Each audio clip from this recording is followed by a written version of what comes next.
بسم الله الرحمن الرحیم. بیا مدثر یم د اووم ټولګي د کیمیا مضمون لپاره ستاسو په خدمت کې یم. تېره ورځ موږ تاسو په کیمیا مضمون کې ساینس وویلي، ساینس مو وپېژندئ چې ساینس کوم علم دی، همدارنګه د ساینس د برخو په اړه معلومات ترلاسه کوي. نن ورځ راځو موږ تاسو د مادې په اړه بحث کوو چې آیا ماده حجم لري، آیا ماده وزن لري، او همدارنګه آیا هوا ماده ده او که نه ده. د دې لپاره چې موږ په دې مطالب وپوه سو، د هر څه نه مخکې یو وارې باید موږ داسې دا وپېژنو چې خپله کتله څه شي ده، یا هم کتله څه شي ته ویل کېږي، همدارنګه حجم څه شي دي یا حجم څه شي ته ویل کېږي، او د هغه وروسته بیا راځو د هوا په اړه خبرې کوو چې هوا ماده ده او که نه ده. لومړی راځو کتله پېژنو. موږ داسې وایو چې کتله چې د هغه خپله عبارت د هغه ذراتو څخه ده چې یو جسم د هغې څخه جوړ شوی. د مثال په توګه سره زه راځم مثلا یو بیکر په نظر کې نیسم، بیا راځم په دې بیکر کې د مثال په توګه سره H2O یا هم اوبه راخلم. دلته دغه H2O چې ده دا خپله یو ماده ده، یو مواد دی چې جوړ شوي دي. اوس په دې H2O کې کتله څه شي ده او همدارنګه حجم څه شي دي، یا په دې اوبو کې که چیرې موږ وګورو نو په دې اوبو کې کتله څه ته ویل کېږي او همدارنګه حجم څه ته ویل کېږي. دې مطلب سره راځو ځانونه اشنا کوو.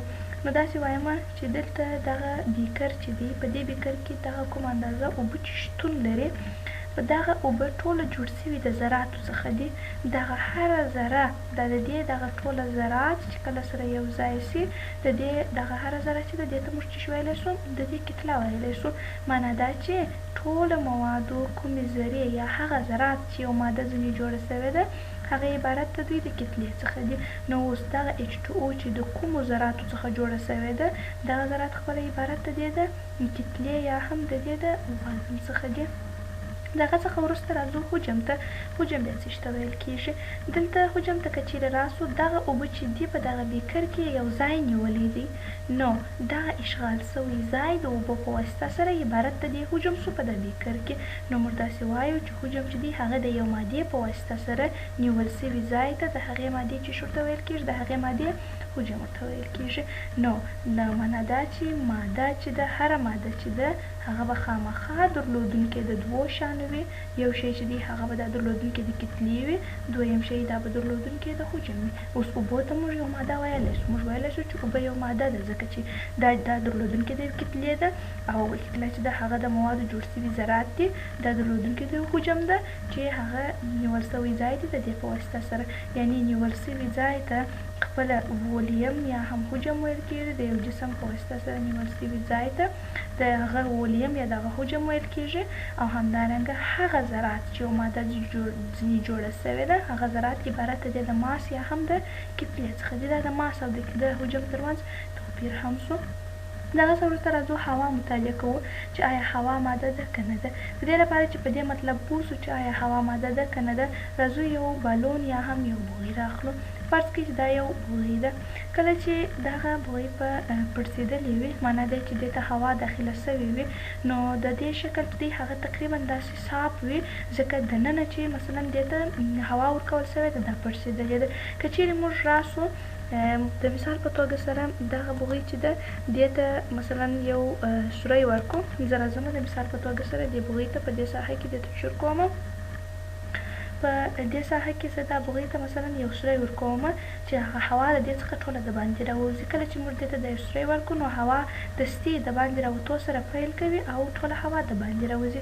په نتیجه کې د دې څخه داسې یو شی لاسته راځي چې هغه به څه رقم وي، داسې فقط یو ساده شکل به ولري او د ګونځې لرونکي به وي یا به سره راټول سوی شکل ولري. اوس که چیرې موږ دغه مطلب ته فکر وکړو، په دغه وخت کې په بوغي کې هوا دننه وه، ځکه دا پړسېدلې معلومېدله. اوس چې کله هوا ځینې د باندې سوله، دا بېرته سره ځوړنده سوله، سره کوچنۍ سوله او سره ګونجي سوله.